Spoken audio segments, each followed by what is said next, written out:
Tu es hypersensible et tu te demandes comment mettre fin à la comparaison sociale. Aujourd'hui, on va parler d'un sujet qui touche énormément de femmes hypersensibles, la comparaison sociale et l'image de soi. Peut-être que tu te compares souvent aux autres, à leur réussite, à leur vie de couple, à leur carrière, à leur physique. Et à chaque fois que tu le fais, tu te sens plus petite, moins légitime, moins bien. C'est douloureux et parfois ça se transforme en honte, comme si tu n'étais jamais assez. Dans cette vidéo, on va changer ça.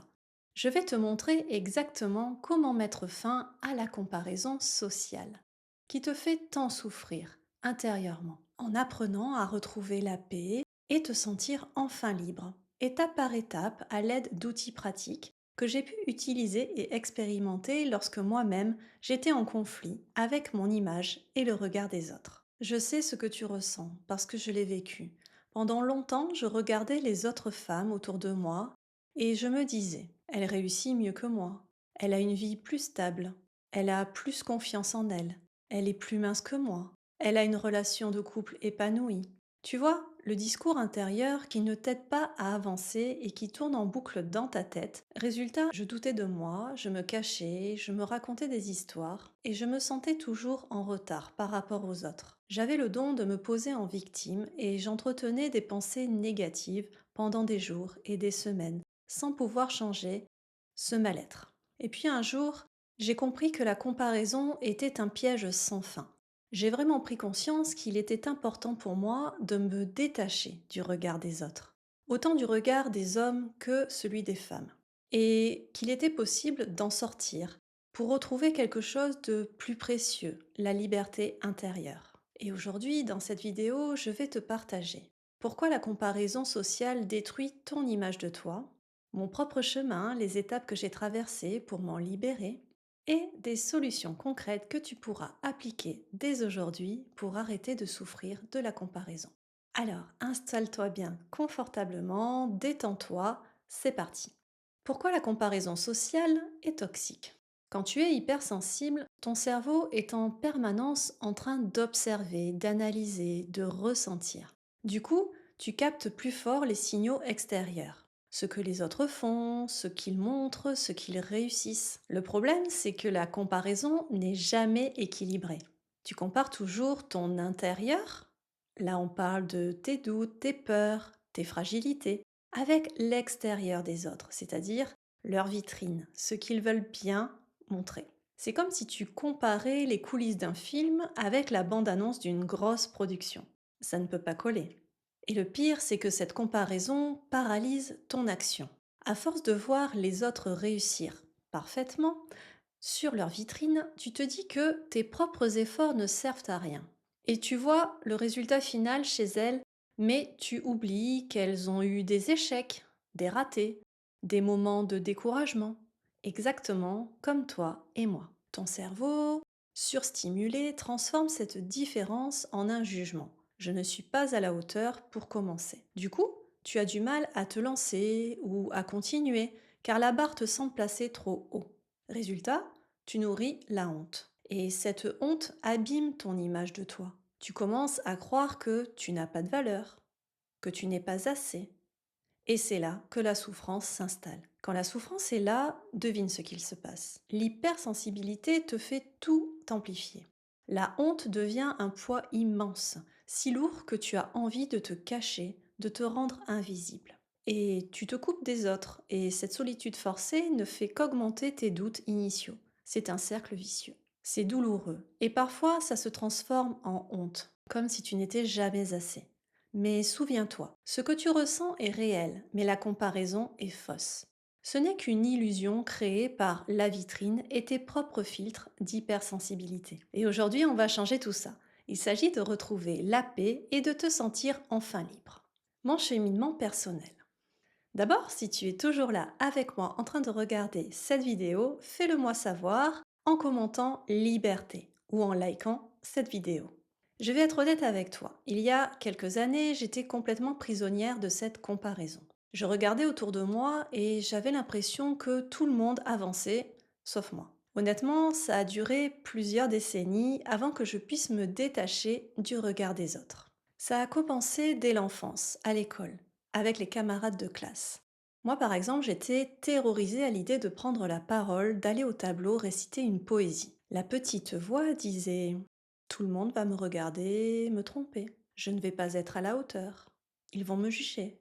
Je vais être nulle. Je me sentais en décalage, complètement différente des autres, qui eux avaient l'air super bien dans leur basket. J'étais déjà trop grande, je dépassais d'une tête tous les garçons de mon âge. Les complexes sont arrivés très tôt. Et prendre la parole devant tout le monde, mais quelle horreur, ça me rongeait de l'intérieur. Puis il y a eu la période extraordinaire et merveilleuse de l'adolescence. C'était terrible. Je me sentais pas à ma place dans ce monde, que ce soit au collège ou au lycée. Les relations étaient hyper compliquées pour moi, surtout avec les garçons à l'époque. Et là, je me comparais à mes copines, qui avaient une facilité surprenante d'être en confiance pour aborder leurs prétendants. Autant te dire que j'avais encore grandi avec la puberté. Je pensais que je n'avais aucune chance avec les garçons. Mes copines étaient beaucoup plus belles et minces que moi. Bref. Les études, en parallèle de cette préoccupation amoureuse, n'allaient pas non plus vers le succès. Je devais fournir des efforts supplémentaires pour arriver à la moyenne, alors que les autres avaient l'air de tout gérer les doigts dans le nez. Petits copains, devoirs à faire, les sorties, les relations avec les parents, les copines, tout allait pour le mieux. Et ça m'arrive encore parfois de me comparer, mais ça m'impacte beaucoup moins fort et beaucoup moins longtemps. Un moment clé dans ma vie d'adulte, un tournant, ça a été vraiment mon burn-out. Une saturation émotionnelle, mentale et physique. J'étais épuisée, j'avais perdu confiance en moi, je me sentais inutile dans ce monde. Je me comparais à mes collègues, à mes amis, et plus je le faisais, plus je sombrais. Face à moi-même, je ne trouvais plus de sens, j'étais complètement perdue et je me sentais seule. C'est seulement quand j'ai décidé de tout arrêter, de tout quitter, de prendre du recul, que j'ai commencé à me reconnecter à moi. Une véritable remise en question, un nouveau départ. J'ai découvert que mon problème n'était pas que je n'étais pas assez, c'était que je me regardais toujours à travers les yeux des autres. Petit à petit, j'ai mis en place des pratiques pour arrêter de me comparer. Des rituels, des exercices, des moments rien qu'à moi. Je me suis choisie. J'ai mis la priorité à la seule personne qui sera toujours présente, moi-même. Et c'est comme ça que j'ai retrouvé ce que j'appelle ma liberté intérieure. Cette sensation de ne plus dépendre du jugement des autres pour me sentir bien. Les solutions concrètes. Avant cela, dis-moi en commentaire quelle est la plus grande difficulté que tu rencontres en tant que femme hypersensible. Je serai très attentive à ce que tu vas m'écrire. Alors maintenant, je vais te partager 3 clés que tu peux utiliser dès aujourd'hui pour sortir de la comparaison sociale et retrouver enfin ta paix intérieure. Clé numéro 1, reviens à tes propres valeurs. Le piège de la comparaison, c'est de courir après des buts qui ne sont pas les tiens. Pour y mettre fin, tu dois te reconcentrer sur toi. Tu dois te recentrer. Prends ton journal, ça peut être ton bullet journal si tu en as un comme moi, et note ce qui est vraiment important pour toi. On ne parle pas de la réussite selon Instagram, mais de la tienne, vraiment. Est-ce l'authenticité, la créativité, le calme? Chaque fois que tu te surprends à te comparer à une autre femme, arrête-toi. Pose-toi cette question simple. Est-ce que ça correspond à mes valeurs ou à celles que la société essaye de m'imposer? Si la réponse est celle de la société, lâche prise immédiatement. Tu ne peux pas échouer à être quelqu'un que tu n'es pas. Clé numéro 2, instaure des moments sans réseaux sociaux.